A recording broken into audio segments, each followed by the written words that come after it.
توفیق دی کہ آپ مومنین کے سامنے ذکر ابا عبداللہ الحسین کیا جائے۔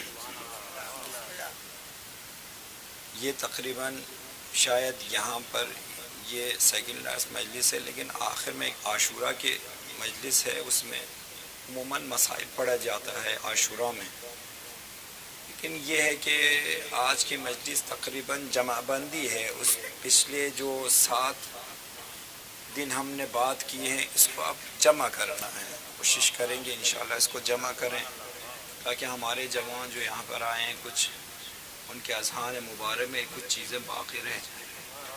مل کر صلوات پڑھیے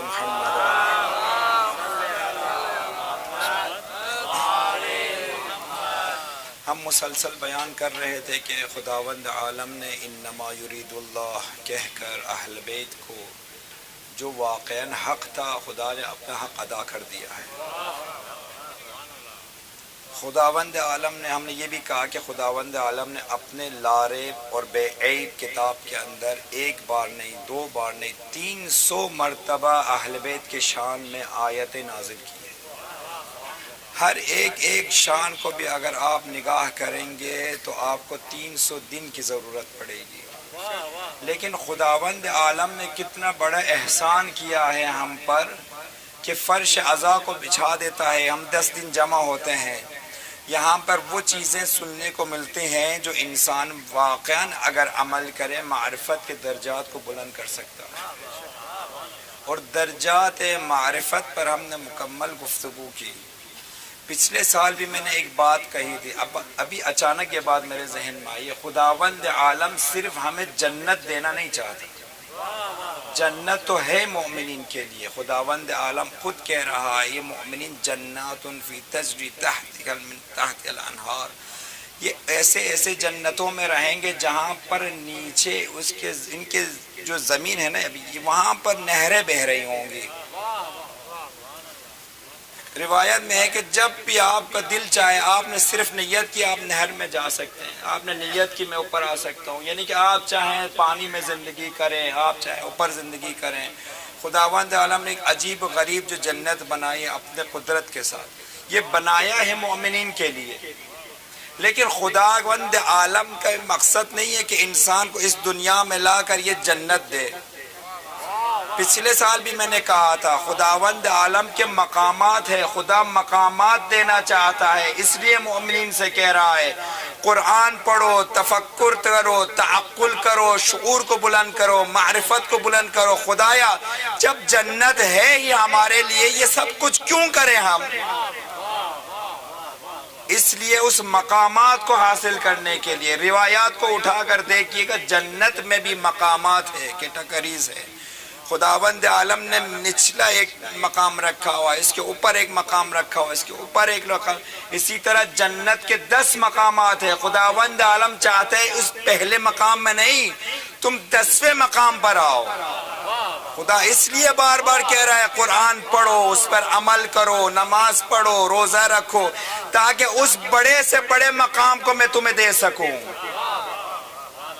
یہ کیسے ہو سکتا ہے کہ انسان میٹرک کرے، کمشنر کے عہدے پہ جا کر بیٹھ جائے؟ بھائی خداوند عالم کہہ رہا ہے میٹرک کر کے میرے پاس نہ آؤ، کم از کم تمہارا لیول اتنا بلند ہونا چاہیے کہ 10ویں مقام پر ہے، کم از کم وہاں تو تمہیں بٹھا سکوں۔ پروردگارہ تو 10ویں مقام پر زور کیوں دے رہا ہے؟ کیونکہ علی وہاں پر ہے، حسن وہاں پر ہے، حسین وہاں پر ہے، ان سے تم جدا نہ ہونا۔ مل کر صلوات پڑھیے محمد۔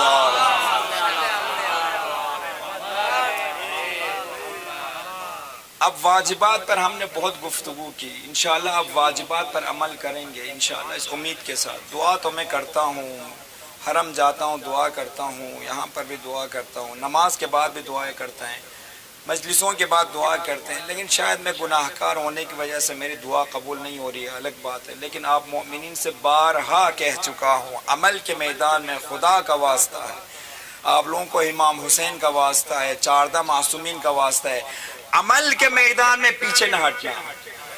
ایسا نہ ہو کہ عمل کے میدان میں حسین کا دشمن، علی کا دشمن تم سے آگے نکل جائے، کل کل روز قیامت علی کہے اس کو دیکھو، تم اپنے آپ کو دیکھو، تم اس وقت علی کے چہرے کو کس طرح کس نظر سے دیکھو گے؟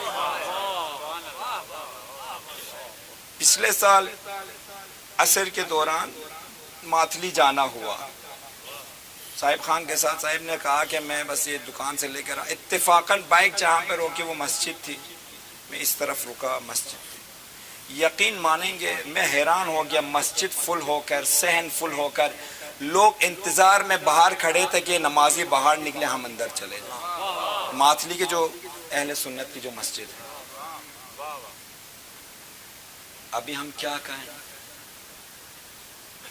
جو فرش عزا میں نہیں آتے ان کے مسجدیں رونق کو دیکھیے گا، خدا کے گھر کو کس طرح سے آباد رکھا ہوا ہے۔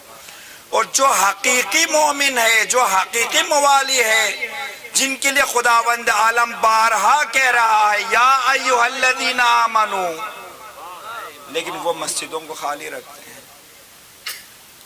خداوند عالم نے ایک جگہ پر طنز کیا ہے مومنین کے اوپر، وہ آیت آپ کو معلوم ہے؟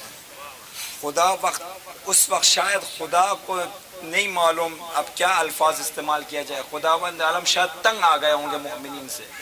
یا ایھا الذین آمنو آمنو، جو ایمان لائے ہو ایمان لاؤ۔ یہ خداوند عالم طنز کر رہا ہے، اگر ایمان لائے ہو تو خدا کا واسطہ آؤ تو نماز پڑھو، اگر ایمان لائے ہو آؤ روزہ رکھو، اگر ایمان لائے ہو آؤ حج کی طرف آ جاؤ۔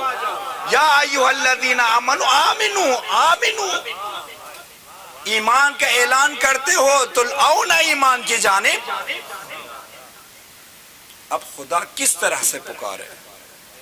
پکارتا رہا قرآن میں، لیکن قرآن کو چونتے ہیں، اوپر رکھ دیتے ہیں۔ یقین مانیے ایک جگہ گیا تھا، قرآن کو جب اٹھایا تو پورے مٹی ہاتھ میں لگے، پتہ نہیں کتنے سالوں سے قرآن اونچائی پہ۔ مولانا ہم قرآن اوپر رکھتے ہیں، بے شک تم نے اوپر رکھا ہوا ہے، اتنا اوپر رکھا ہوا ہے کہ مٹی آ کر جم گئی ہے، قرآن کے بھی اوپر مٹی جم گئی ہے۔